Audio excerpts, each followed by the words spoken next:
Entonces, quiero chequear si se ve mi pantalla. ¿Sí? Perfecto, se ve muy bien. Ya, perfecto. Muchas gracias, César, por el tiempo. Uy, parece que acá salió el meeting is being recorded y hay una barrita. Hay una barra media. Sí, Ok, sí, tengo se ve que. la barra, Ahí pero ya está, puede ya le empezar. di ok, ya está, listo. Bueno, gracias nuevamente, César, por el tiempo y el espacio. Entonces, y a todos los que están acá en esta hora para compartir y pues, comentarles un poco sobre lo que estamos haciendo en Artificio y este paper que acaba de publicarse, un workshop de CVPR. No es el main conference, pero un workshop que es de self-driving, que estamos haciendo un benchmarking entre los VLMs y los humanos en las formas de manejar, y de hecho estamos utilizando una técnica pues bastante nueva, bueno, clásica usada en neuroscience, neurociencia, pero que la estamos adaptando a self-driving y a cosas de machine learning, que pues a lo mejor es también relevante para las investigaciones que están haciendo cada uno. Como ya mencionó César, en mi caso también soy el co-founder y CEO de Artificio, que es una startup tecnológica que hace pues no solo R&D como este paper, pero lo que nos concentramos es licenciar ya como modelo de negocio data de manejo y mapeo 3D a distintas empresas de self-driving de todo el mundo. Entonces, se ve una empresa como por ejemplo Waymo de San Francisco, si quiere expandirse a Miami o a Lima o a Santiago y no saben cómo manejan las personas en una ciudad o no tienen toda la topografía de la ciudad, nosotros levantamos esa data y se la vendemos, ¿no? Y eso les ayuda en acelerar el go-to-market. Y pues en esta hora, si bien la charla va a ser más técnica que de business, en el Q&A, si por ahí sale una pregunta interesante sobre startups, pues qué me motivó a hacer la startup, cómo encontré el tema, el modelo de negocio, cómo siendo un académico me desempeño como CEO en mi propia startup, qué tan fácil o difícil, más difícil diría yo ha sido ese reto. Encantado también de contestar esas preguntas. Entonces, ese es un poco el disclosure, ¿no? de la charla. Y también siéntense libres de interrumpirme mientras voy hablando. Entonces, quiero hacer un audio check también. Se me escucha bien, ¿no? Una vez di una charla y al final de la hora me dijeron, Arturo, el audio no se escuchó y no me di cuenta hasta que abrí el chat. Entonces, ¿me Yo te escucho pueden? excelente. ¿Sí? Ya, chévere. Entonces, Sí por se ese lado escucha. estamos bien. Y si también, como yo estoy solo con una pantalla chiquita dando la charla, a veces no puedo ver el chat y no me sale el pop-up. Entonces, de verdad, sin miedo, simplemente me pueden interrumpir si es que hay algo que no les cuadra o quieren hacer una pregunta, como para no esperar hasta el final. Listo, entonces voy a hablarles sobre este nuevo dataset que se llama Robusto 1, y el protocolo de benchmarking entre los VLMs, que son Vision Language Models, para los que de repente no están haciendo IA o están haciendo research en todo lo que son modelos multimodales, y sistemas de Autonomous Driving en un entorno de VQA, que no es Video Quality Assessment, que también es un área relevante, más el procesamiento de imágenes, pero esto es Visual Question Answering, del cual también voy a hablar. Y acá el foco muy interesante que es que estamos haciendo esto no solo porque la empresa está basada en Perú, pero ojalá que en esta hora, en esta media hora, 40 minutos, les pueda transmitir la idea de por qué este tipo de startup se tiene que hacer desde un lugar como Lima, por ejemplo, en el que el tráfico es bastante alocado, la forma de manejar es, como se dice acá, out of distribution, y desde un punto de vista de Machine Learning, porque eso es extremadamente valioso para la comunidad científica también.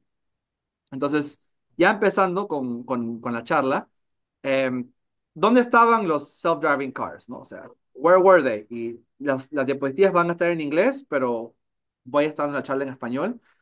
Miren, hace 2 años los self-driving cars estaban así, en el que, a ver, voy a pasar este video, en el que el carro cada vez es un Waymo, no sabe correctamente cómo interpretar que este es un camión de bomberos y lo bloquea. No entiende cognitivamente que pues es una situación de emergencia, hay que romper las reglas, ¿no? De hecho, un humano podría hacer eso mejor.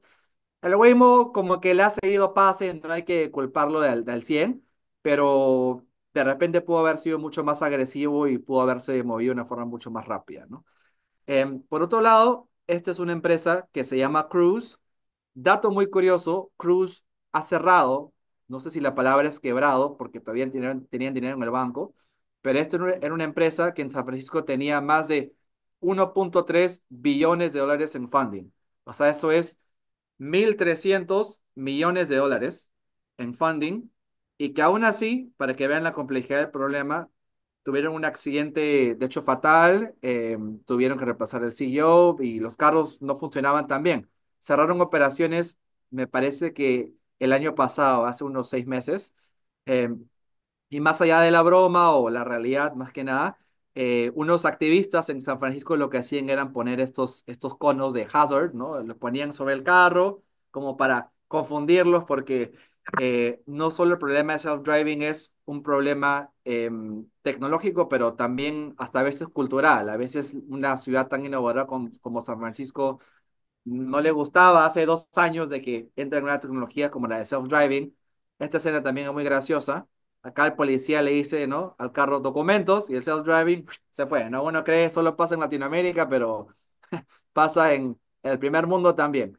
El carro se fue a la fuga. Entonces, así estaban los carros autónomos hace 2 años. De hecho, si hubiera dado esta charla hace 2 años, hubiera dicho self-driving, como que todavía está pataleando y no estamos ahí. Pero hoy, al día de hoy, está mucho más avanzado. De hecho, este es un video que tomé yo en San Francisco, que estuve ahí hace 2 meses, un viaje. Y pues acá está el Waymo en todo su esplendor, cruzando la calle como si nada. Tiene acá su LiDAR encima con sus 8 cámaras. De hecho, tiene varios LiDAR, pero es un carro que para los que no conocen el Waymo, es como un Uber, un robotaxi, pero no solo el carro es eléctrico, pero además no tiene un chofer adentro. O sea, el carro se maneja solo. De hecho, creo que no tengo el video acá, pero tú ves el timón y el timón se está moviendo en tiempo real sin una persona. Y pues eso obviamente no solo es porque tiene un LiDAR y cámaras. De hecho, eso es lo fácil poner el sensor. Lo complicado, para los que no son o no tienen un background de AI o de ingeniería, lo complicado es darle la inteligencia al sistema para que pueda tomar la decisión en tiempo real de navegar de un punto a otro, del punto A al punto B. Y por ahí siempre sale la pregunta es, Arturo, pero eso no me lo puede decir Google Maps cuando pues yo voy a la casa de mi novia o de mi amigo o quiero visitar al vecino o a mi mamá. Sí, es verdad, Google Maps te puede dar la parte de navegación, pero no a un nivel más fine-grained en el que tienes que tomar una decisión a tiempo real si se cruza un perrito, una persona, si de pronto el semáforo no está funcionando bien o hay un policía que dice que tienes que hacer una excepción a la regla. Entonces, eso realmente es lo complicado y eso requiere un equipo muy, muy grande de científicos ya a nivel doctoral y postdoctoral que entrenen esos sistemas de IA para que puedan navegar. Ahora con tecnologías más de end-to-end en el que tienen a choferes reales manejando y tienen el sensor suite y la acción y hacen ese mapeo con redes neuronales, pero en resumen, esos son los carros autónomos al día de hoy. Ya Arturo, funcionan, pero solo en ciertas ciudades, no en todos lados. tengo una consulta ya que Sí, permitiste interrumpirte. sí, dale, dale. He visto muchos artículos que usan YOLO para reconocer señales de tráfico. La tecnología YOLO tiene cabida en estos vehículos que están usándose en la práctica en las calles? Yo creo que YOLO más se usa para otras aplicaciones. Creo que em, estos sistemas utilizan algo más end-to-end en el que no necesariamente hay un paso intermedio para tomar la decisión en el que tienen que reconocer todos los objetos en la calle. Es posible que sí, no tengo el video acá. De hecho, muchas veces no se sabe cómo están siendo entrenados esos sistemas, pero yo no lo vería tan como si fueran piezas de Lego, como esos building blocks en el que primera parte del pipeline, YOLO, para detectar todos los peatones y hacer un mapa de estimación de profundidad, para después entrenar otra red neuronal sobre el output del YOLO para, por ejemplo, hacer la toma de decisiones. Ahora lo que se está haciendo es mucho más end-to-end en el que se tiene el input del sensor, el sensor LiDAR como la cámara, y se tiene el ground truth de un humano real manejando el vehículo, y se hace el mapeo entre el ángulo del timón, el acelerador y el freno, como la acción final, ¿no? El output de la red neuronal y la entrada es lo que ven todos los sensores. Y de forma modular, a veces le ponen como un explainable module en el que hay un output como el del YOLO, por ejemplo, en el que el sistema puede reconocer a personas, otros vehículos, de repente vehículos de emergencia también. Pero no diría que existe necesariamente un pedestrian detection stage de forma obligada. Posiblemente hace 10 años así se diseñaron los sistemas. Ahora son un poco más híbridos en el que posiblemente hay todavía ciertos modelos en los que se tiene que usar ciertas heurísticas para que haya un pedestrian detection pipeline y algo más end-to-end también. Creo que alguien en el chat puso un comentario. Están Enhorabuena. preguntando, voy a verlo. La parte regulatoria. Mm. A ver, pone Sergio, ¿es realmente posible permitir un auto completamente autónomo y que no un humano y no con un humano que pueda tomar decisiones en casos límites? Sí, y de hecho eso es un poco el ángulo de la empresa en artificio, pero antes de ir mucho por esa tangente, la regulación es lo que de hecho está haciendo que esa tecnología llegue a más ciudades y países del mundo. Porque hay muchos países que no quieren carros autónomos o que no quieren, por decir, tecnología de Estados. Esto pasa mucho en Europa, de hecho. No quieren tecnología de Estados Unidos o de China que entre al país. Prefieren que si es Germany, que sea made in Germany, Francia, hecho en Francia, Italia, hecho en Italia. Hay otros países y ahí está la apuesta para nosotros de la TAM, en el que creo que la TAM es muy, ¿no? Queremos que vengan, ¿no? Todo lo extranjero acá para adoptarlo lo más rápido posible. Y ahí estamos, de hecho, aprovechando más la parte regulatoria, pues, porque como que no la hay, ¿no? Pero sí han habido muchos problemas en Estados Unidos en el que hay ciudades que no quieren self-driving, otras que sí. Se tiene que sacar varios permisos. Es un proceso bastante largo. Em, Asumiendo que sería regulación en todas partes del mundo, tampoco creo que self-driving funcionaría en todas las ciudades del mundo. Habrían ciertas ciudades que son más complicadas que otras. Ahora te enseño los videos de por qué. Ciudades como, como, bueno, países como en India, ¿no? Tailandia, de hecho Perú, que tiene unos de los situaciones de tráfico más complicados del mundo, donde pues un Waymo, un Tesla no funcionaría. Y eso de hecho me mueve a la siguiente parte de esta introducción, que es, ¿realmente ha mejorado la situación? ¿Sí o no? De estos sistemas de self-driving. Es un ejemplo de 2022 en el que sí existen módulos de explainable AI para esos sistemas como el Tesla. Y fíjense cómo es que confunde este carruaje con un camión, ahora una persona, otro volquete, la persona está ahí, ahora de pronto desapareció. Pues porque nunca ha visto esa categoría antes, ¿no? Es como si le dices a un YOLO, el YOLO no sabe si decir que es bus o car o person, porque no existe la categoría carriage, ¿no? Entonces, ya a veces hay ciertos problemas con los clasificadores clásicos y por eso se está yendo más a rutas de end-to-end. De hecho, cuando hay accidentes, la mayoría de veces sucede porque el sistema no sabe cómo interpretar algo que nunca ha visto en su data de entrenamiento. Viceversa, esta situación de acá, muy parecido en el que están los semáforos, los reconoce correctamente, no hay un accidente, pero es un semáforo que así nomás como que no se debería ver, ¿no? Entonces ahí está, no hay un accidente, pero pudo haber sucedido uno si es que de repente el semáforo se encendía o algo por el estilo. Eh, Me parece que alguien no está en mute o alguien tiene una pregunta. A ver, ya, entonces, a ver, de repente creo que de repente Billy o Marcos no están en mute. En caso, Ahí sí, eh, ahí sí. Vilma, chequen, ok, sí. en caso chequen sus audífonos, perdón, los mics. Listo. Pero si hay preguntas igual, no duden en interrumpir. Entonces ya empezando a pivotear a la parte un poco más científica, acá en Perú hay una oportunidad muy interesante que es, somos el segundo país, y no es algo en lo que me sienta necesariamente orgulloso, con los peores conductores del mundo, entre comillas. Estas son situaciones en las que por lo general empresas de Estados Unidos tendrían que simular, como se viene un bus en contra, pues eso lo haces en Estados Unidos, te vas a la cárcel o te quitan el brevete. Los propios peatones no tienen buena cultura en la calle, a veces cruzan la calle, a veces no, cuando no deberían.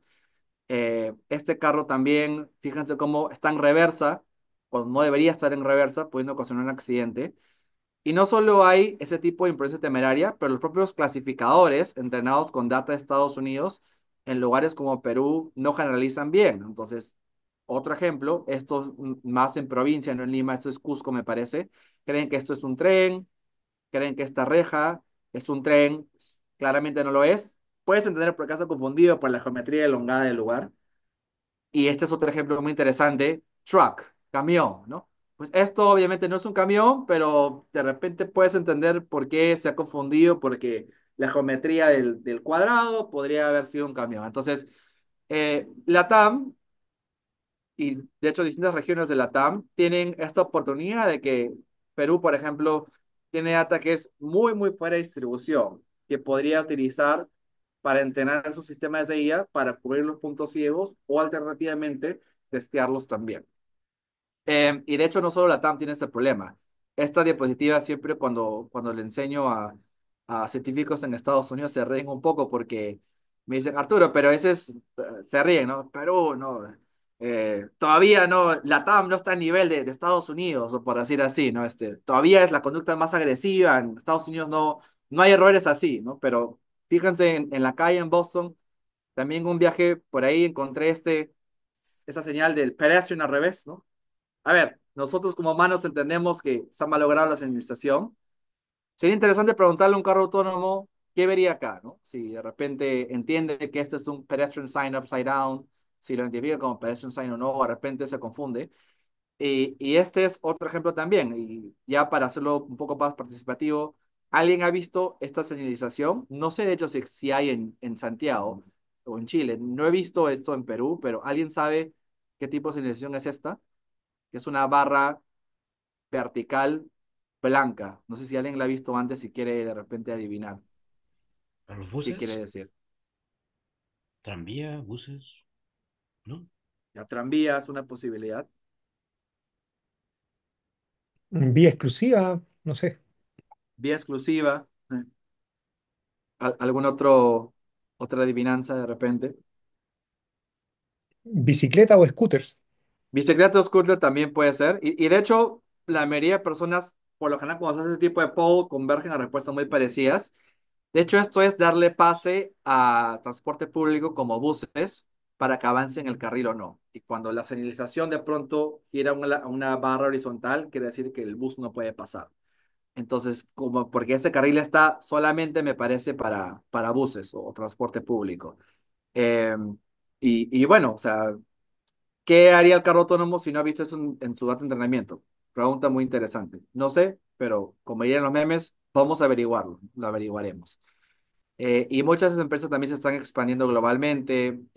Waymo está yendo de Estados Unidos a Japón.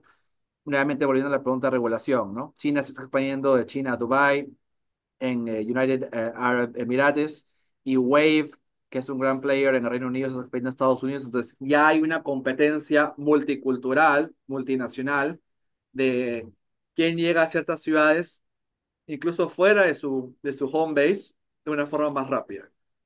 Entonces, eso también es relevante porque acá también hay un cuello de botella que es la regulación, además de que puedan construir un sistema de IA que sea, puramente hablando en términos de machine learning, cross-generalizable, ¿no? Que tu sistema IA entrenado en Estados Unidos, cuando lo lleves a Tokio, se pueda adaptar también. Arturo, pero eso muy probablemente que no suceda. Sí, es verdad. Muy probablemente que Waymo tiene que sacar nueva data de entrenamiento, fine-tunear, ¿no? Hacer más pruebas, y pues es un tema que no es trivial, como para que se vayan a hacer una idea. Porque un choque en una de esas empresas y ¡fua! Se vuela el market cap, se destruye la reputación de esa empresa en ese país, y a nadie más va a querer tomar ya sea el Waymo, el WeRide o el Wave en el nuevo lugar en el que están operando. Entonces, los stakes en esta industria son extremadamente elevados y realmente no puede haber margen de error. Eh, entonces, ¿qué tipo de nuevas tendencias hay en esta industria? Regresando a la pregunta de César, oye, ¿y se usará YOLO para entrenar ese tipo de sistemas? Fíjense que ahora empresas como Wave lo que están haciendo es usar sistemas multimodales en el que hacen inferencias, como si le pones a ChatGPT, oye, te enseño un video del carro, dime cómo manejo. Y ChatGPT, mira, acá se ve abajo un LLM, procesa el video y dice, acá avanza de frente, gira a la izquierda, turn left, now follow the route, chequea el speed limit, después gira a la derecha, y ya se está haciendo un pipeline mucho más complejo en el que se están usando sistemas multimodales para decirle al carro cómo manejar, que es algo pues no solo alucinante, pero muy out there, ¿no? De hecho, quiebra un poco la concepción actual de lo que se ve en self-driving, que creo que si uno de nosotros llevaríamos o entraríamos una clase incluso de posgrado de self-driving o de machine learning, te diría, mira, self-driving es aprendizaje supervisado, ¿no? Input, output, y eso, más un problema de repente de reinforcement learning, porque vas a dar feedback, ¿no? Saber cómo está reaccionando la gente en un environment. Pero una nueva tendencia más positiva todavía es, mira, olvídate de los labels, olvídate del YOLO, olvídate del reinforcement learning también, RLHF, todo eso, tíralo por la ventana. Ahora, bájate un sistema como Gemini, bájate ChatGPT, bájate QN, bájate CodeVLM y pues ponlo integrado al carro y que le diga al carro cómo puede manejar. Y yo creo, esto no es información pública, pero tengo el presentimiento de que la mayoría de estos sistemas, perdón, empresas de self-driving, ya están moviéndose más allá de reinforcement learning y supervised learning a utilizar sistemas multimodales y fine-tunearlos para que puedan generalizar de forma mucho más fácil a nuevas ciudades. Los últimos papers, incluso en CVPR, en NeurIPS, en ICLR, para los que están pues bien metidos en esta área, ya empiezan a cubrir casos de análisis como el nuestro de qué pasa si usas un multimodal model para decirle a un agent que pueda manejar en una calle de forma simulada, ¿no? Entonces, esa es una tendencia muy, muy futurista. Y acá creo que lo complicado es cómo se hace el assessment de sistemas multimodales cuando tienen que manejar. Porque ya no estamos hablando de algo en el que si le haces una pregunta o una respuesta, claro, puedes sacar un grado de error, de giro, ¿no? Cuánto debería acelerar, frenar. Pero hablando puramente de cosas como respuestas en la parte de explainabilidad y texto, ¿cómo se puede cuantificar si una respuesta a un BLM es acertada o no? Y eso también vamos a hablar en la parte un poco más técnica de la charla. Entonces, hasta ahí hago una pausa, pero se entiende un poco hacia dónde se está yendo la ilación de que parece que la industria self-driving se está yendo hacia sistemas multimodales y ya no hacia algo más clásico de reinforcement learning o de supervised learning, de mapear directo la señal de entrada, la salida y darle 10 millones de horas de manejo, por ejemplo, para entrenar el sistema. Ya está cambiando un poco y están tratando de hecho utilizar menos data para entrenar estos vehículos autónomos. Eh, A mí por lo menos me queda sí, muy claro y es muy sorprendente también. exacto. Mm, Ah, sí, tengo una consulta, aprovecho, sí, más quizás del punto de vista psicológico o sí, filosófico. Los seres humanos chocan mucho, un montón y frecuentemente. Em, yo me he visto envuelto en varios accidentes, afortunadamente no han sido mi culpa, pero básicamente tengo que pasar por ese trauma, digamos. sí, Pero resulta que no tenemos la misma tolerancia cuando las máquinas chocan. O sea, es verdad. básicamente, estadísticamente deben ser mucho menos los choques, pero ¿por qué ocurre eso? ¿Por qué no permitimos que exista ningún accidente? Sí, es una buena pregunta. De hecho, mi full disclosure es, yo de hecho no manejo ni sé manejar justamente porque tengo terror a chocar o que alguien se muera en un accidente, ¿no? Entonces, es algo irónico de por qué mi historia pues, en esa industria, pero es verdad y de hecho hay personas que estudian ya un poco la ética de Machine Intelligence y de em, lo que has dicho que es verdad, ¿no? O sea, estadísticamente es muy probable de que las máquinas choquen menos que los humanos, pero somos menos tolerantes. Entonces, creo que existe no sé cuál es la palabra, pero em, este dilema ético en el que el humano tiene la ilusión de control, en el que si cuando ve el accidente de la computadora, el humano había dicho, pero si yo hubiera estado en ese lugar, yo hubiera podido evitarlo. Realmente no sabes, ¿no? Y creo que ese es un poco el dilema. Em, Ahora, estadísticamente, de hecho, no estoy seguro si es que realmente es el caso al día de hoy de que los self-driving cars tienen menos accidentes que los humanos.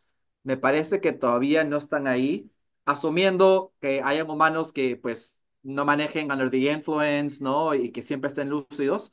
Me parece que self-driving todavía no es mejor que los humanos, pero culturalmente va a haber, me imagino, una evolución, una aceptación.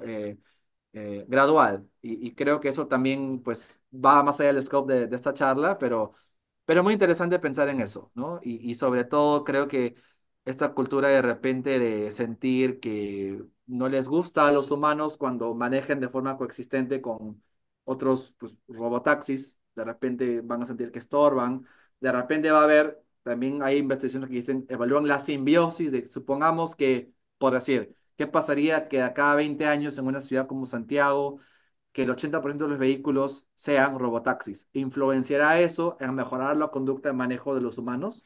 De repente, ¿no? En ciudades como Lima, yo me imagino que sí, porque en Lima, pues las personas, de hecho, manejan muy mal, manejan de una forma muy agresiva, no siguen las reglas. Es posible de que con la ayuda de robotaxis se le fuerce, ¿no?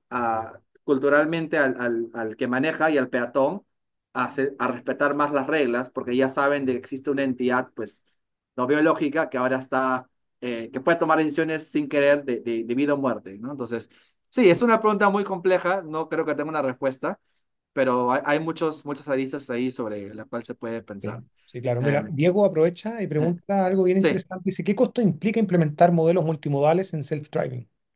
muy buena pregunta. Mira, me voy a adelantar a un video súper chévere que creo que debo tener por acá, sobre un proyecto que hice cuando todavía estaba en UTEC de profesor, que no es self-driving, pero es muy parecido como para que no te quedes con el bicho de la pregunta, ¿ya?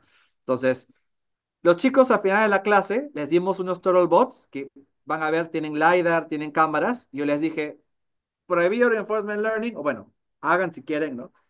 Usen YOLO, usen Computer Vision, pero métanle ChatGPT, métanle Gemini y pues de repente les puede guiar el vehículo y les voy a enseñar lo que pasó. Entonces, esta era la competencia de fin de ciclo, ¿no?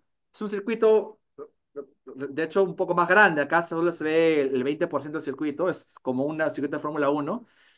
Y los carros que chocan y que no saben cómo navegar son los que usan Computer Vision y RL. Este vehículo, que de hecho completó todo el circuito, es un BLM con un mapa de estimación de profundidad y ni siquiera tuvo que aprenderse todo el mapeo con el LiDAR, nada. De hecho, el LiDAR está girando, pero creo que ni lo utilizan los chicos.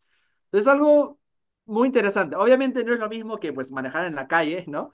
Pero da que pensar, ¿no? Da que pensar porque ChatGPT nunca ha visto este mapa, no sabe lo que es una caja, no sabe estimar profundidad y que de pronto tú le digas, oye, dime si voy de frente, giro a la izquierda o voy a la derecha, dependiendo de lo que estoy recibiendo en la cámara y updatea la información segundo a segundo, en esa prueba de concepto ya se ve que el vehículo sin entrenar, de hecho, o sea, no hubo fine tuning, simplemente hay una heurística sobre la salida de ChatGPT y el vehículo puede navegar. Entonces, esto ya da indicios de que se podría escalar de repente con otra, otro sistema ya entrenado end-to-end en un self-driving car para situaciones más complejas. Hey. Espero haber contestado tu pregunta, pero no quería también dejarme enseñar ese video porque me parece súper chévere y a veces terminas la charla y uno siempre se queda con la duda de sí, pero será verdad que, y ven el video y dicen, ah, mira, funcionó mejor que como que IA clásico, por llamarlo así, ¿no? Entonces, regresando a la parte de los VLMs, el tipo de experimento que hicimos nosotros para comparar los sistemas multimodales con los humanos era distinto. No estamos usando mean square error, cross entropy loss. Hacemos un experimento, aunque esos son más loss functions, hacemos un experimento de VQA en el que le preguntamos a los humanos y en las computadoras, siendo VLMs, preguntas como what colors are her eyes. Esto es, realmente, no es self-driving, pero esto es clásico VQA. De hecho, esto tiene preguntas, pero respuestas muy puntuales. Ojos marrones, de qué están hechos los mustaches, los bigotes, plátanos, ¿no?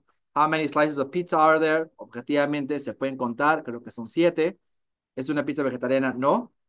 Tenemos algo muy parecido, pero lo adaptamos a un framework que de hecho Wave empezó con esto el año pasado para self-driving, enseñando clips de manejo. Le hacemos preguntas a los humanos y a los VLMs como, oye, acá puede haber un accidente, estás girando a la izquierda, toca girar a la derecha, eh, hay alguien que está rompiendo las reglas, sí o no, cuántos peatones hay en la calle, y ya se van a hacer la idea del tiempo de experimento que vamos a hacer, pero con data de Perú. Y eso es un poco la innovación. Entonces, acá les enseño un video, ¿no? Una calle súper llena, personas que son en la calle, un montón de carros. Y le hacemos preguntas, pues, un poco capciosas a los VLMs, a los humanos, como en este clip corto de 5 segundos, how many pedestrians are in the scene? ¿Cuántos peatones hay en la calle? Y pues, si les hago esta pregunta a ustedes, pueden ponerlo en el chat o siéntense libre de decirlo. Pues, estimen, no tienen que contar, pero ¿cuántos creen que hay? ¿Cuántos peatones hay en toda esta escena?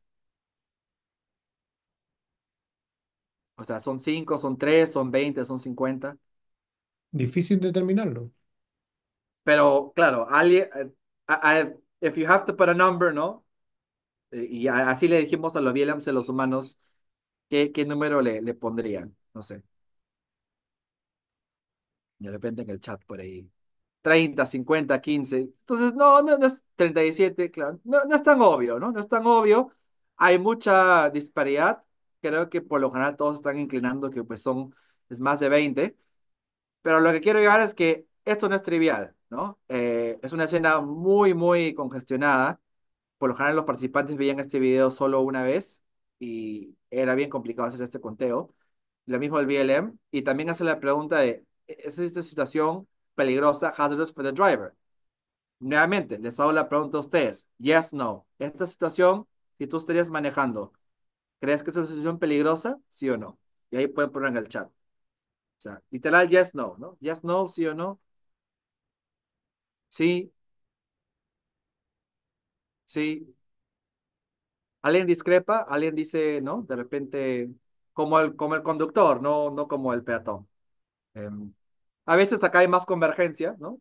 Chévere, parece que dos personas han dicho que sí, han coincidido.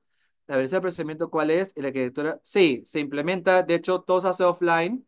Wilma, teníamos un clúster de Google en el que deployamos esos modelos. Hoy llamamos un API de Replicate que ya procesa toda la información para el VLM offline.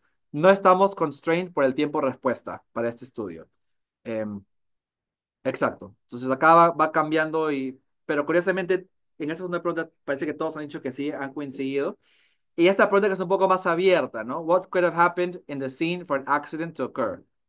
¿Qué tendría que pasar, ¿no? Para que ocurra un accidente? Nuevamente muestro el video. ¿Qué ideas tienen? Y esto de repente alguien puede decir que aparezca un ciclista, que salga un perrito, pasa una mujer embarazada, llega una ambulancia, y acá pues, ¿no? Yo creo que muchos de nosotros nos pondríamos muy creativos.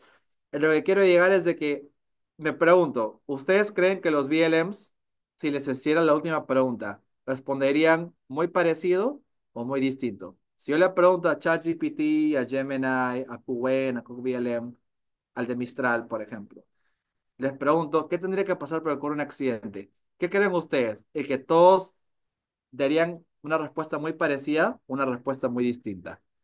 Y los escucho, a ver, para qué opiniones tienen. Porque de eso trata el experimento y ya les voy a echar los resultados también.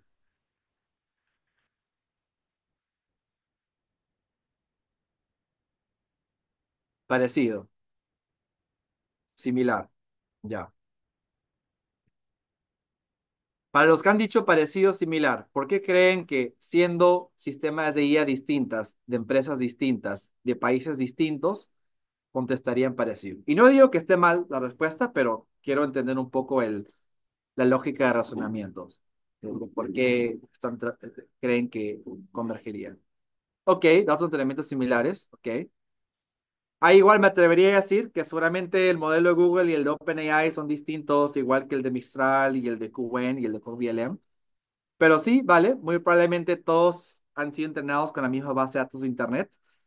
Curiosamente, y les suelto esta pregunta que no la tienen que contestar, pero nosotros como humanos, nuestro dato de entrenamiento también es muy parecido. Eh, pero estoy seguro que hubiéramos contestado de una forma muy distinta. Entonces, esa es la pregunta científica que queríamos hacer en ese trabajo, ¿no? De ver realmente si hacemos el experimento, si se cumple ese pronóstico o no y por qué. Entonces, si bien me he pasado un buen tiempo introduciendo el problema, eso realmente es, y ahora voy a ir un poco más a la parte técnica para terminar esto en los siguientes 10 minutos y hacer preguntas. Sacamos clips muy cortos, 5 segundos, como el que les enseñé, hicimos meta-tagging, encontramos un LLM, de hecho a ChatGPT le dimos la meta tag, le dijimos, ChatGPT, que todo lo sabe, haznos preguntas. Formúlanos preguntas que le podemos preguntar a humanos y VLMs, como cómo está la condición en la pista, hay algún elemento viable, pero visible en la pista que es relevante. Y estas son preguntas variables que dependen de cada clip que se le enseña a los humanos y a los VLMs. y le enseñamos y le hacemos esa pregunta a los VLMs, ¿no? VLM 1, pues QN, VLM 2, Gemini, VLM 4, ¿no? Mistral, qué sé yo. Y después lo mismo a humanos. Y vemos cómo se comparan sus respuestas. Después hicimos otro bloque de preguntas, de pregunta opción múltiple, como la que hicimos. ¿Es una situación peligrosa para el driver? ¿Sí o no? Y contestaba Gemini, Mistral, no sé qué, ¿no? Los VLMs, también los humanos. ¿Cuántos peatones hay en la calle? Les preguntábamos a los humanos, también los VLMs, y sacamos la respuesta, y creo que ya tienen la idea de cuál es la dinámica acá y cuál es el juego, de hacerles preguntas entre sencillas, de repente un poco más rebuscadas, como las counterfactual y hypothetical, y ver, este es nuevamente un esquema, un ejemplo, les voy a enseñar las respuestas reales en las próximas diapositivas, ver cómo convergen o divergen las respuestas entre los VLMs y entre los humanos, entre ellos y de forma separada. Y eso realmente era el análisis que queríamos hacer. Y acá la parte no trivial es saber y cuantificar cómo hay una convergencia y divergencia. Porque para el estudio que hicimos no estábamos interesados de cuál era el ground truth. Se puede sacar un ground truth de cuántos peatones hay en la calle, pero no hay realmente un ground truth como para que después puedas hacer mean square error, ¿no? Cross entropy loss o alguna otra métrica para saber una pregunta hipotética en el que cuál es la probabilidad que suceda un accidente o cómo debería suceder. Es un open-ended question. Realmente no hay ground truth. Y ahí es donde entra la parte del RSA, que es una nueva técnica que utilizamos para comparar esos sistemas. Entonces, hicimos esto para varios videos. Entonces, lo del RSA, ¿qué es? Y acá voy a hacer un poco más con la presentación. Era una técnica que se utilizaba en Systems Neuroscience para comparar dos sistemas, redes neuronales artificiales y biológicas, en las que a veces no se puede sacar un ground truth o medir directamente una neurona, o no se tiene sobre todo, bueno, eso de eso sí se puede hacer, no se puede, no son compatibles la dimensionalidad entre una red neuronal artificial y una red neuronal biológica. Y existe una forma en la que sí se puede solucionar ese problema con Representation Similarity Analysis versus métricas que son más de accuracy como en ImageNet, ¿no? ImageNet, seguro que a todos conocen, foto de un perro, si dices que es perro, perfecto, ¿no? Hit, ¿no? Correct. Si dices que es gato, incorrecto. Y basado en eso puedes sacar una métrica objetiva de accuracy. Con RSA no tienes esa información ni te es relevante, porque quieres comparar eh, los vectores y las representaciones de ambos sistemas. Y le voy a explicar cómo funciona eso. Entonces vamos a saltarnos estos de acá por cuestión de tiempo, pero funciona así. Tenemos un VLM, sacamos sus respuestas, cada oración la proyectamos un embedding, esto ya es machine learning un poco más sofisticado, ¿no? Usamos un sentence embedding, lo proyectamos un vector, de oración a vector, y sacamos todas las respuestas que da el VLM a los múltiples videos que le enseñamos. Y hacemos un Gramian Matrix, que es el producto interno entre todas las respuestas, ¿no? Consigo mismas, de un sistema. Y eso caracteriza el comportamiento del sistema, del primer VLM. Y vamos a hacer exactamente lo mismo para los mismos videos y las mismas preguntas del VLM 2. Vamos a sacar sus respuestas, que pueden ser o muy parecidas o muy distintas. Vamos a mapearlo también a un embedding y vamos a hacerle su propia matriz de correlación interna en el que se puede saber cómo son los biases de ese sistema. Y ahora viene la parte de la comparación. ¿Cómo se compara la respuesta del VLM 1 y el VLM 2? En vez de hacer una distancia entre las métricas, que también se puede hacer, pero entre los embeddings como una métrica, se toma una correlación entre la matriz triangular superior de un sistema con otro, por decir, y se encuentra un score que va entre -1 y 1. Arturo, ¿no? Como decían en la universidad, profe, ¿qué pasa si saco la correlación del sistema VLM 1 consigo mismo? Pues te debería salir 1, que es lo mismo, ¿no? La identidad, el sistema correlacionado consigo mismo es el mismo sistema, es idéntico. Si tienes un sistema que es completamente distinto a un sistema de referencia, la correlación te debería salir 0. Entonces, acá nuevamente están esto colorizado para hacerlo ilustrativo. Tengo los números reales que les voy a enseñar en unos instantes, pero este era el principio que usamos para los experimentos y lo extendimos a todos los Williams que utilizamos y también a los humanos para tener una matriz de similaridad y decir algo como, ah, mira, de repente Gemini se parece bastante al humano 1. De repente Pixtral se parece bastante al humano 2. y así viceversa, ¿no? Obviamente la diagonal tiene que ser todo uno porque cada sistema es parecido a sí mismo, pero en principio ese va a ser el análisis. Ahí hago una pausa antes de ya enseñar los números y con eso cerramos la charla. ¿Alguna pregunta hasta acá sobre lo del RSA? Que también ya estamos casi con el tiempo. Me A queda ver, muy voy a ver el claro, chat. está sorprendente, estoy muy entretenido. Chévere, chévere, bacán, bacán. Y justo Igual. ya en estos 2 minutos, como para que hayan preguntas, ya les enseño los números reales para que se lleven eso en la discusión y ahí les puedo pasar el link del paper para que lo revisen. Se utilizaron 6 VLMs a las que se le enseñaron estos videos y 9 English Speaking Peruvians. Acá mucho cuidado, se le tiene que preguntar al VLM como al, en este caso, Peruvian, al human speaker en el mismo idioma para que no haya un bias de que el VLM le estás preguntando en chino o en francés o en inglés y el otro le está preguntando en español, porque el embedding ya te va a botar algo distinto, ¿no? Entonces, ese bias quieres reducirlo aún más todavía. Entonces, por más de que en Perú, pues el idioma es español, encontramos a peruanos que hablaban inglés, que entendían inglés, les hacemos los videos y le hacemos las mismas preguntas que los VLMs, que ya sean de Estados Unidos, Francia o de China, le hacemos las preguntas en inglés también. Sacamos las respuestas, proyectamos los embeddings, hicimos todo ese análisis y pues estos ya son como que las propias matrices de Gram de cada sistema, CogVLM, QVen, ambos son de China, y se hace toda esa correlación de los Gram, los proyectos internos, y se tiene una matriz como esta, en el que ya se puede saber cómo estos 6 VLMs entre ellos, qué tan parecidos son, y qué tan parecidos son a los humanos, así como qué tan parecidos son los humanos entre ellos. Y eso modularlo por el tipo de dificultad de pregunta. Entonces, fíjense que, como se pronosticó al principio, para las preguntas counterfactual, que eran las hipotéticas, medias extrañas, que cómo podría suceder un accidente y qué pasaría si, ¿no? Para que evitar que atropellen al perrito, por ejemplo, todos los VLMs contestan muy parecido. Pero los humanos mueren en creatividad, alguien pone una respuesta mucho más corta, alguien mucho más larga, uno dice una cosa, uno dice otra. Y pues es muy interesante porque esta convergencia y divergencia, y eso realmente es el take home de la charla, puedes ver que se modula dependiendo del tipo de pregunta que se hace. En las preguntas de opción múltiple, pues tienes una sensación de que todos contesten igual, porque es opción múltiple y no hay tanta, tú estás restringiendo la variabilidad de respuesta, ¿no? Yes, no, pues solamente hay 2 puntos en el vector en el que tú puedes ir por ahí, ¿no? Y la similaridad es bastante alta entre todos los sistemas entre sí. Y para las preguntas variables, una tendencia parecida a las counterfactuals, pero un poco más pronunciada, ¿no? De hecho, los humanos entre ellos también convergen un poco más que en las counterfactuals, entonces eso también nos sorprendió. Estas son unas conclusiones preliminares, pero voy a ir acá acelerando porque tenemos un par de minutos más.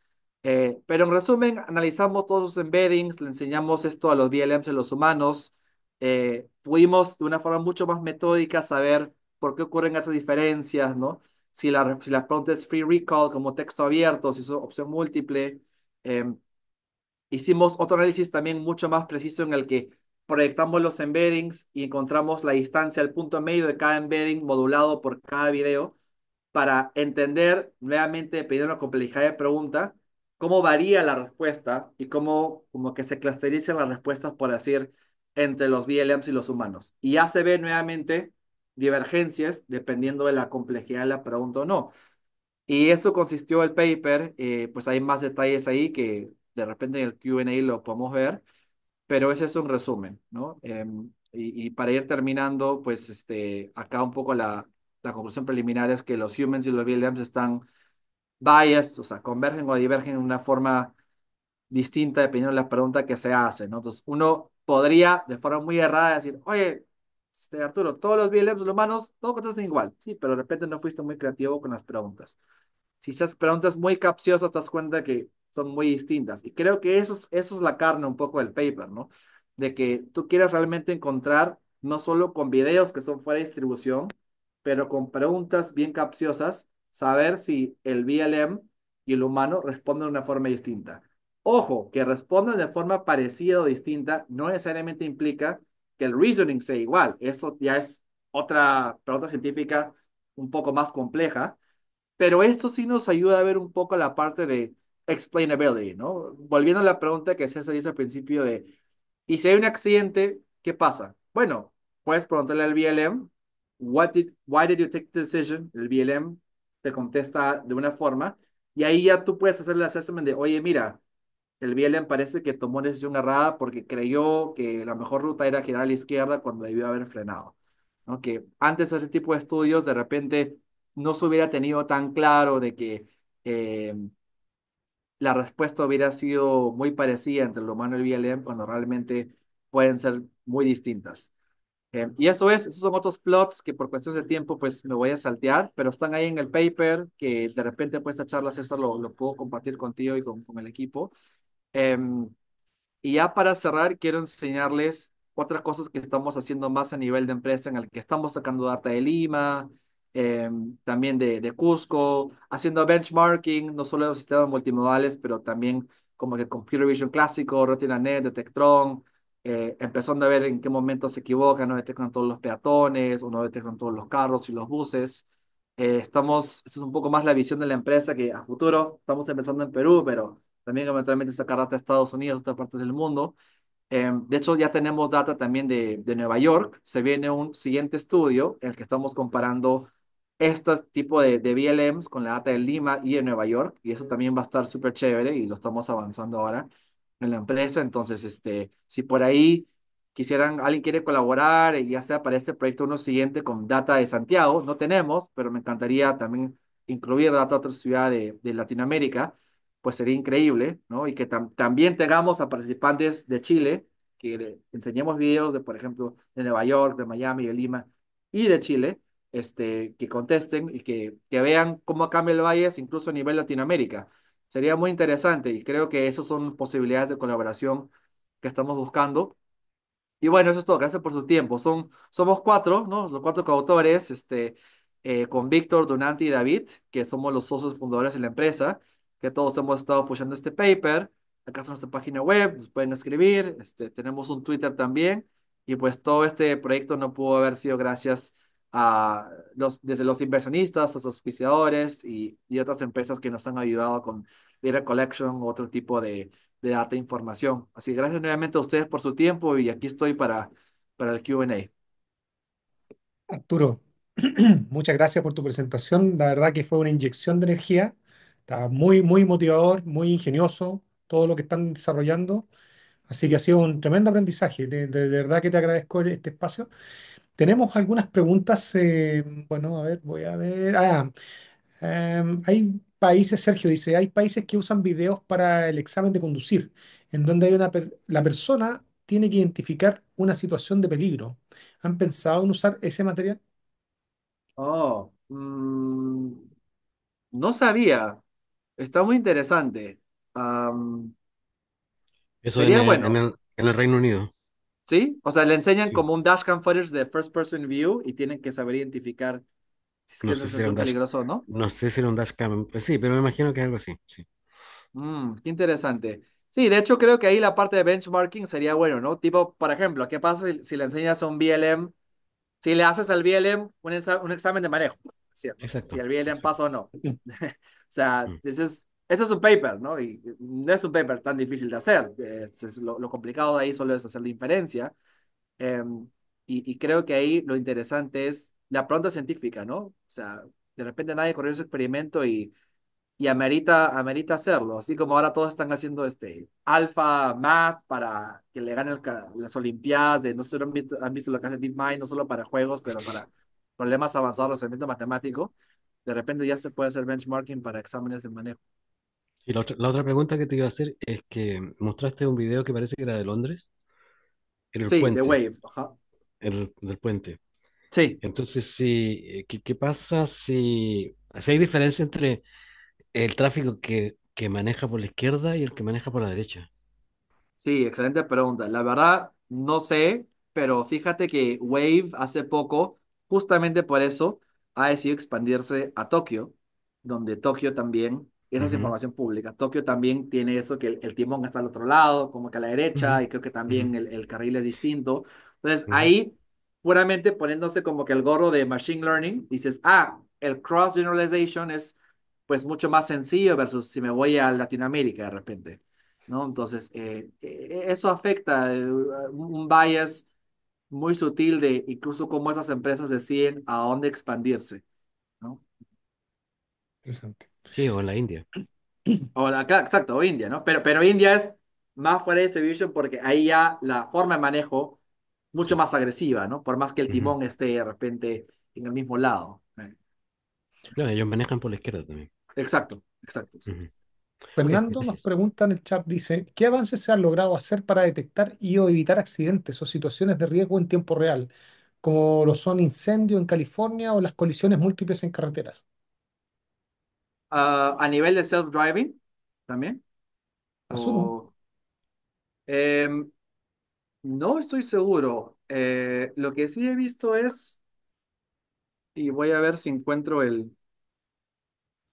Tengo un video para los que no han entrado a ver, ¿quién es de repente? ¿Alguien se ha subido un Waymo en esta llamada, por ejemplo? Les tengo un video de cómo es adentro, que les puedo enseñar. Ujú. ¿Alguien se ha subido? Mm. Este, a ver, ¿dónde está? Se cerró el Meet. ¿Cómo? Ah, no, perdón, acá estoy, en el Zoom. Tienes que Ya, compartir tu acá pantalla. estoy, Me da la ya. impresión. A ver. Listo, mira, te lo voy a hacer un video. Este es del pitch de cuando hablo con el inversionista, que me a todo lo que sea difícil. Mira, Waymo es, mira cómo tienen este mapita, que te da un vistazo de cómo percibe el vehículo y el carro se maneja así solo. O sea, gira solo, es un Jaguar que le ponen todos sus sensores. Eh, pero acá, como para contestar un poco tu pregunta, eh, ya te da una ilusión, una idea de explainability y la toma de decisión en tiempo real por este mapa. Acá no sé si se ve a lo mejor ligeramente que te está haciendo el trajectory planning estimation, ¿no? De, oye, yo voy acá a doblar a la derecha, este es mi mapa de seguridad. De hecho, a veces cuando se aparece un peatón que no debería, apreté el mapa de seguridad y el carro se va por un lado. Entonces creo que eso sería una forma en la que están tratando de evitar situaciones y problemas en tiempo real al tratar de mejorar el explainability. Y de hecho, dentro del vehículo a veces tienen como un panic button de, oye, mira, el carro se está comportando raro, no está haciendo lo que debería, apretas un botón, el carro se detiene y llaman a alguien de Google y como que va a tu rescate, entre comillas, ¿no? Pero creo que eso es muy poco probable. Casi nunca he visto una situación así o he escuchado una situación así. Ya, sí. Mira, tenemos una, ya estamos en el límite, pero vamos a hacer, creo Dale. que hay una pregunta más. ¿Cómo se maneja esta situación? Voy en un camino de una pista detrás de un camión conducido por self-driving. Es muy grande y no me deja ver para adelantar. Usualmente los camioneros te hacen un gesto porque Ujú. no viene nada y se corren un poco para que uno lo pase. ¿Tendrán esta astucia para Colaborar, ¿no? Con colaborar los con los demás. demás? Esa es una muy buena pregunta y creo que esto viene a este concepto, ya me acordé la palabra, lo voy a escribir en el chat. Eh, Theory of Mind, ¿no? Y creo que eso es lo que todavía no tienen estos vehículos de, oye, como cuando haces cosas en la calle, de, como que haces así, pasa, ¿no? O sea, entenderá que no te estoy saludando, pero, o a veces es solo contacto visual, ¿no?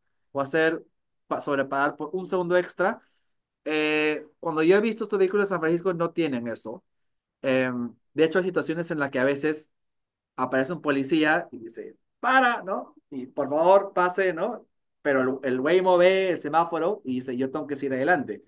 Y una vez me pasó eso yo estando dentro del vehículo, felizmente no hubo un accidente, pero eh, no están a ese nivel todavía. Y cómo se resolvería eso? La verdad no sé. Idealmente, si hay suficiente data fuera de distribución en la que el vehículo entiende ese tipo de microconductas, creo que podrían adaptarse mejor. Pero eso es un tema, o sea, no creo que necesariamente sea más humano o cognitivo, pero a veces también implica que el conductor hace contacto visual con el peatón, ¿no? O viceversa. Entonces, de repente, si el suite de sensores es más avanzado, podrían reaccionar así. Pero de lo que yo he visto al día de hoy, ningún vehículo, o sea, en Estados Unidos o en China, creo que está a ese nivel. En China, por ejemplo, ayuda mucho que las personas siguen las reglas al pie de la letra. Eso es muy bueno para self-driving, porque reduces dramáticamente la probabilidad de error, ¿no?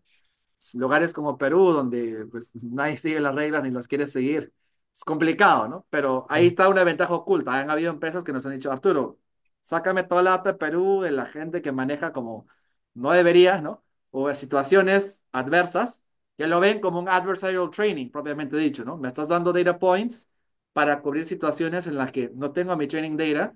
Si el vehículo lo ve, ya yo sé cómo reaccionar. Claro, Así yo que sí, cuando, muy cuando dijiste interesante. que en China respetaban todas las reglas, yo pensé en Latinoamérica también, porque dado esto de la teoría de la mente, para nosotros está claro que es una ironía, pero la máquina Sí, quizás todavía se complica con entender ese tipo de cosas. exacto, exacto. O hay como un unspoken rule, ¿no? Una cultura que no se habla mucho. En Nueva York pasa lo mismo. De hecho, en Nueva York no hay self-driving justamente un poco por eso. Y también creo que un tema regulatorio. Eh, los taxistas humanos creo que no quieren que entre el self-driving a Nueva Ah, York. claro, Entonces, una sí, cuestión muy política, interesantes. claro, interesante. Mira, Arturo, Sí, bueno, yo mira, creo que perdón, da perdón, para pero, 3 sesiones más esta conversación. Sí, Sergio. el ejemplo del camión es interesante porque Sí, también de ahí sale un problema de responsabilidades. Imagínate que exacto. el camión dice, voy a decirle a esta persona que pase, y resulta ser de que era peligroso hacer esa maniobra. Sí, Mm. ¿Quién es responsable? ¿Ok? sí, sí, es verdad, es Entonces, verdad, es de verdad. hecho de aquí en Inglaterra se supone que uno no tiene que hacer esas cosas, Exacto, como humano. Claro, en línea No, continua, por ejemplo. no tiene que exacto. decirle a las otras personas qué es lo que tienen que hacer, sino que Ujú, ellos tienen que decidir por sí Ujú. solos. Hay un último comentario y ahora sí que cerramos, ya estamos Ok, pasaditos. ok, Dice, ok. Carlos Chávez nos dice, ¿existe sesgo de las particularidades de las rutas para los vehículos autónomos cuando se usa una IA como GPT como base de datos que fue entrenado en especial en países como Estados Unidos o Europa?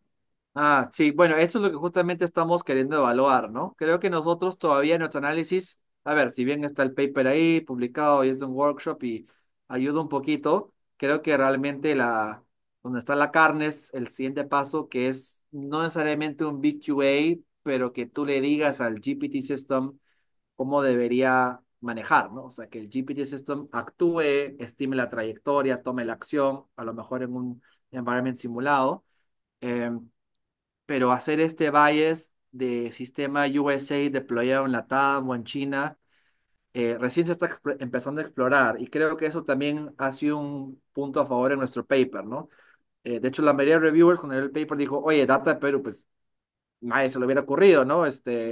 Y no hay sistema de IA entrenado en Perú, América Latina. Entonces, ahí creo que ayudaba que estamos yendo también con un dataset no convencional y creo que hace falta más pruebas. O sea, la verdad que no tengo una buena respuesta, pero eso se está explorando y también para ser transparente, no quiero, ¿cómo se dice?